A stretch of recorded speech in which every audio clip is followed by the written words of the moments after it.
Hello everyone, Dr. White back again. This is just a quick little look into the DA for section 2.1. So here I am in our studio and I'm thinking, gee, I ought to pick up that DA and get to work on it.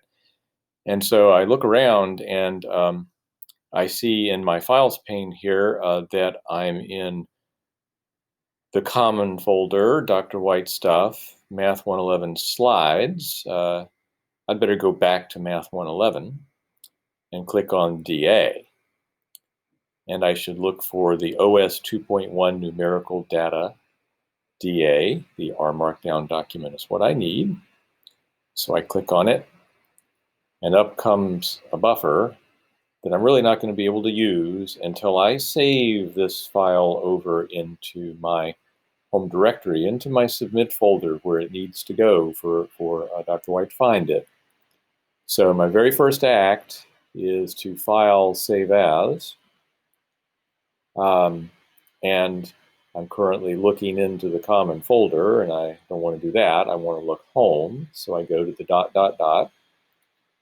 and I press twiddles and say OK, and then I look for submit and double click on it so that I'm really inside it, home submit there.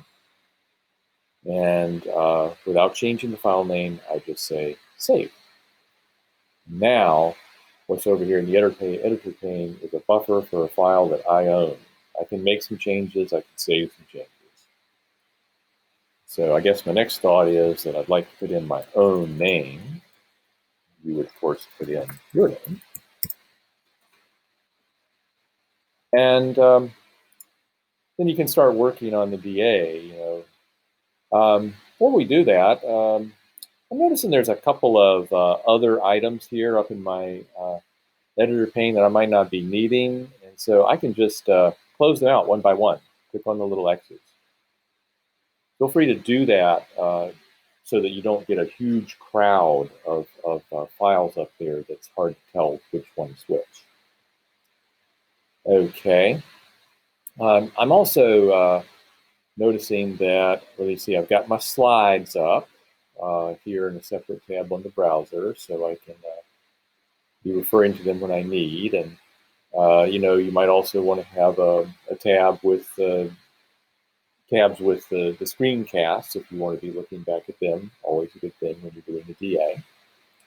Another thing is once you finish looking in the common folder here, you might want to just be looking home. So over here in the files, click the ... and press twiddles. There you are looking home. And actually, it's a good idea at this point to just double check. Go into your submit folder and make sure that there's an OS 2.1 numerical data R Markdown that you've just saved in there. And that so you're okay. All right. I'll just head back home, click home. There I am. So let's why don't we knit up this DA, make it a little bit easier to read. Knit.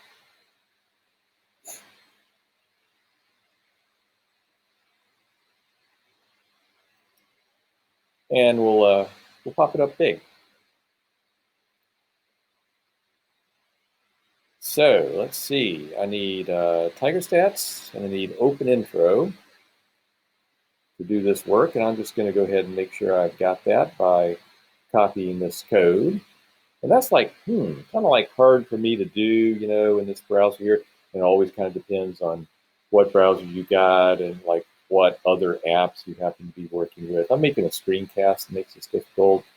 So I'll just head back to our studio and I'll go to my table of contents here and on packages you need, and I'll just run the code chunk. So where the mouse is, I've got this little arrow.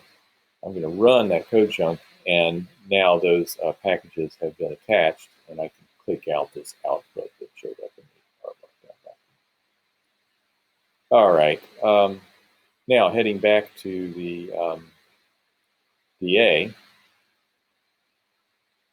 Apparently, we need to learn about a data set a new one for us called email 50. It actually comes from the Open Intro package. And we can do a little view and help on it. So that's the next code chunk down here. So I'll go ahead and run that. And it pops up in the viewer, and we get some help. And over in the help, I see that this data set is a subsample of a larger data set called email that I could actually click and get the help on here. It's a little data table, very silly, they call it a tibble, it's a certain kind of data table. Every row is an email. And then every variable is some kind of piece of information gathered about the email. So it's only 50 rows for the 50 emails. And you get variables like spam. Now, the help says that's an indicator for whether the email was spam. Well, they're not being too helpful here to tell you what the numbers in the spam column mean, so I'm going to fill that in for you. 0 means it's not spam. It's legitimate email from a real person. And 1 means that it's spam. So this is an example of a variable that even though the values there are numbers, I would call it a categorical variable. They're just using the 0 and the 1 to code two different groups, non-spam and spam. And so I'd say this variable is categorical nominal.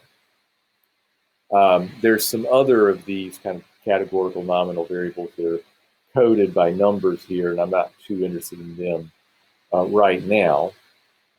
Which ones am I actually going to be interested in for this DA? I'm going to be interested in numcar and line breaks. Numcar, let's see what it is according to help. So coming up to the numcar, the number of characters in the email in thousands. So like this first email, 21.705, that's 21,705 characters making up the whole message. Line breaks, what's that? The number of line breaks in the email does not count text reference. Well, you do a line break when you move to a new line. So that's saying that this first email here had 551 lines in it, and the second email had 183 lines, and so on. And those are the two variables that will be of interest out of all of the many variables here. Whoops, I just accidentally knocked myself out. Let me see if I can get back on. Yeah, so I did a little forward arrow on my browser and I got back on without having to log back on. How nice. Well, what do we got to do with this? So let's head back to our DA again that we've got knitted up. It says, here's a scatter plot of the number of lines in an email, which is the response variable, versus the number of characters in the email, which is the explanatory variable. So I'm thinking of the number of characters as explanatory and wondering, could the number of characters be used to explain how many lines there are or predict how many lines there are? And so look at this scatter plot. Sure enough, the explanatory variables on the x-axis, the response variables on the y-axis, and every dot here is an email, and there's 50 of them. And you get this little rising cloud of points. And here was the code that made that output. And just as we've learned, response twiddles explanatory, comma, the next input is the data set that these two variables live inside. Haven't done X label and Y label. So just a very basic scatter plot. And the first question is, how would you describe the relationship between the number of characters and the number of lines in emails? And so when you get to this question, you just sort of, one thing you do is you head back to our studio and you find it. Here we are. And you're going to put your answer here. But before we think about the answer, we should, think about the subject matter. And so that's where you might want to head back to your slides and kind of look around for where you remember some discussion of this type of subject, and it's in that section called relationship terminology. And so, of course, you might look at the screencast again and listen very carefully and review. Or you could look at the slides, and if that jogs your memory enough, that's fine. And of course, the textbook has a whole section as well on, describing relationships by looking at scatter plots. You could be looking at that as well. And so here I am looking at this rising cloud of points. That's a positive linear relationship. So that's the answer over here. If I want to make that scatter plot for myself right here by running this code, rising cloud of points, the more characters there are in an email, the more lines it has. And so I can say the relationship is positive linear.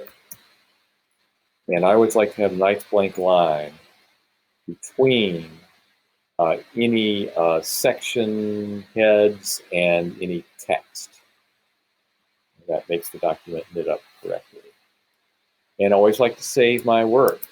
So I save, and the little asterisk after the .rmd went away up here. I've saved all my work. Next question. So you can use your judgment here. You could go back to this, to read the next question, or you could just try to read it here. Another possibility actually is to destroy this old tab and knit your document. Now that you've done some work, just knit it again. Just press the knit button and let it do its work. And you can read this. And here, I'll just read it small without popping it up big. Oh, and I see, as I did that, I see a spelling error that, that's a little bit hard to find in a source text, but easier to find when things are knit up nice. And so I just fixed that spelling error. Next time I knit, that's going to be cool. Okay, next question, improving the graph. The code below, here, this code, gives better labels for the X and Y axes, but the title is silly. And yeah, I think that this is going to be a very silly title, because the title is specified to be, this is a silly title, change it. Let's see. In the code chunk below, modify the title argument to give a new title that briefly describes the relationship between the number of characters and the number of lines in emails. So this seems to be a problem that's just giving me a little bit more practice with refining scatterplots, and it teaches me that there's a way to make a title. And it's also hinting to me that a good way to make a title is to describe the main lesson you've learned from looking at your graph. So here's that code that we're supposed to put into this code chunk down here. So what I'll do is I will copy, and then I will completely delete this whole line. And then I just need to go in here and remove everything inside the quotes, and I need to type in a good title that describes the main thing that I learned from looking at the graph, which I guess is, the more characters there are in an email, the more lines there will be. Try to find a very short way to say that and make that my title. So I'm not going to finish that problem. I will just pass on to something else. The next data set comes from the section Speed and Fuel Efficiency. The data set itself is called Fuel, and it's from the TigerStats package. So why don't we run this code chunk here to get view and help on Fuel. Now, your knitted document appeared to go away. really. If you click on Viewer, it's still there. Now, clicking back on Help, let's learn about this data set. So the description is that a British Ford Escort was driven along a prescribed course. So there was this like driving course, like some country road or something. And there's this one car, British Ford Escort, single car, just a single vehicle. And it was driven around the course a number of different times. Each drive was done at a different speed. And each time they did the drive, they measured how much gas was used, and they know how long the drive takes, so they could get the fuel efficiency for each drive. A data frame with 15 observations in the following two variables. Data frame is just a type of data set. Every row here is a drive, not a car. There's only one car. Every row is a drive of that car. And the first variable, speed, is the speed at which the car was driven. So the first drive, the car was driven at 10 kilometers per hour. And the second variable, efficiency, according to the help here, is fuel efficiency measured in liters of fuel required to travel 100 kilometers. So for this first drive, it took 21 liters of fuel to go 100 kilometers. That's a lot. And that's because 10 kilometers per hour is a very slow and inefficient speed at which to use a motor for most cars. And then we have the other 14 drives. Great, we've learned about the data. What's next? Clicking on the viewer.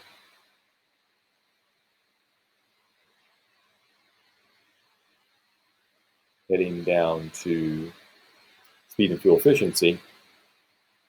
We have a code template to make a scatter plot.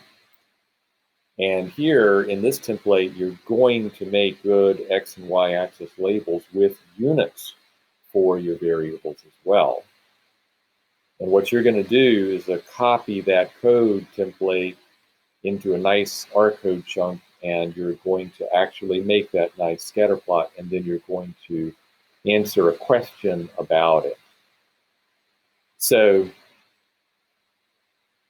over here in the DA, we just look in the table of contents for speed and fuel efficiency, question is scatter plot. Here we go. You're going to take that template code, copy, and over in the answer section, you're going to paste it in. But then you're going to be responsible for changing this stuff. Change that to the actual response variable. Change this to the explanatory variable. So you got to think about, like, what would that be here? What do you think causes what? Does the fuel efficiency of a car cause how fast it's driven? Or does how fast it was driven around the course cause how efficient the engine is?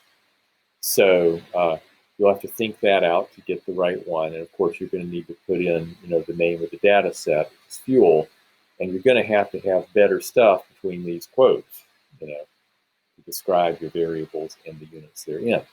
If you tried to run this code right now, you're just going to get errors because, there ain't no such thing as a your data set, and it doesn't know what response variable and explanatory variable are. Okay, let's go skip down a bit to learn about another data set, the Old Faithful data. So, and actually, let me just check and make sure that that's really, really what I want. Yes, it is. So here's a neat way to get access to data from a package without actually attaching the entire package to your R session. You can say data, the name of the data set, package is the name of the package in quotes. Let's find this here in the code chunk. So looking down the table of contents, Old Faithful. So I'm just going to run right now just this one little command. So the way to do that is you can just put your cursor at the end of the command, and you can push Command enter on a Mac or Control enter on a PC, and it'll run just that one command. And you might wonder, like, what's the effect of that? But if you look over here in your environment, you'll see Geyser comes in on what they call a promise. And that means, okay, I'll read in all that data set from that package when you make me do something with it. So it's kind of ready to go. Now I'm going to run the next command, help quote Geyser packages quote mass will give me the help file over here in help. And of course we want to view, and guess what? You only have to be on the line. If you do your command or control enter, you run that command. And what you got here is the data set. Every row here is an eruption time. Every row is an eruption of the Old Faithful Geyser out in Yellowstone Park. And the waiting variable is how many minutes you had to wait from the last previous eruption to get to this one. So like this first eruption, you had to wait 80 minutes for it. And that eruption itself lasted 4.01 minutes. That's the duration variable, how long that eruption lasts. And you'll be doing, checking back in the viewer, some questions about that data set. I'll just go ahead and go down to Old Faithful. And you'll see that you're going to be making a histogram for the waiting time between eruptions, by copy pasting and modifying the code template, and you're going to deal with some extra features of the histogram that you're learning about for the first time here, and describing the distribution of waiting times. So you'll need to look back in your slides to learn about describing shapes of distributions for a numerical variable. And there's other stuff in the DA. It's a fairly long one, including some nice stuff at the end on working with the 1.5 times IQR rule. Let me just try maybe just one more. Let's look at that last one, determining outliers. So the weights of 200 adult female boxer dogs has the following summary statistics. So the first quartile of their weights is 46 pounds. So about 25% of the boxers weighed less than 46 pounds. The median is 50 pounds. So about half the boxers weighed less than 50 pounds. And the third quartile is 54 pounds.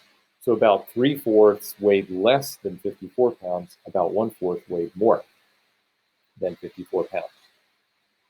Let's have a whack at this first question. The boxer named Nellie, I guess a female boxer, weighs 37 pounds. So she's kind of a light boxer. She's underneath the first quartile. In a box plot of the boxer dogs, would she be plotted individually as an outlier? Use the 1.5 times IQR rule to answer. And you can see you're just going to replace some text with your answer. So let's head back to our studio and pick up our markdown document again. And going down to the table of contents. Oh, and by the way, notice your console is kind of smashed down a little low. You can get it back if you want. You can click on the bar itself, and it comes up a little bit. And you can always, raise, hard that I'm using the screencast software to raise or lower it, but you could if you just go on this bar. So I'm going to go, and here I am with my computer making things too large. Let me make that not happen. There we go. All right. Let me go down to the table of contents and pick up this last question. So how would I address it? Well, I got to think about how to compute things. The 1.5 times IQR rule, I can review from my slides, and I can remember that if I take the first quartile and I subtract off 1.5 of the interquartile range, that will be helpful. So what I'll do here is I'll actually give myself a code chunk. And you can add a code chunk if you go to Insert R. And then you can say to yourself, I'm going to go ahead and make the Boxer interquartile range. And so I just make up a name, Boxer underscore IQR. I use the less than and the hyphen for what they call the assignment operator. And I put in the third quartile, which was 54, minus that first quartile, which is the 46 there. And then I'm going to just compute the first quartile, which is 46, minus 1.5 times that Boxer IQR. And so let's run this and see what I get out. I get 34. Okay. 37, which is the weight for Nellie, is more than 34. So Nellie will not count as an outlier. She's not more than 1.5 interquartile ranges below the first quartile of this data. So this is a nice way to answer the question. If you need to do some computations, then you just add a code chunk and put in the code you need for those computations, and the result will show up when you knit the document. And then you can have some text that uses and explains the numbers that you got. An even better idea is actually to add some text that tells you about the computations that we're going to do. Let's find, let's subtract 1.5 IQRs from the first quartile. And then we'll see it done here when we knit it up. Let's give this a try. Let's knit it up and see how it looks.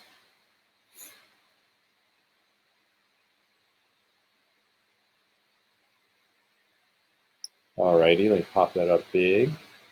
Go down to determining outliers, and let's look at our answer.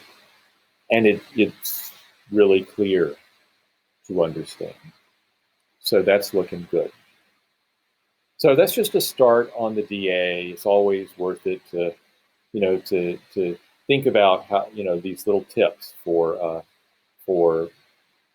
doing a DA and using R and working with an R markdown document. See you later.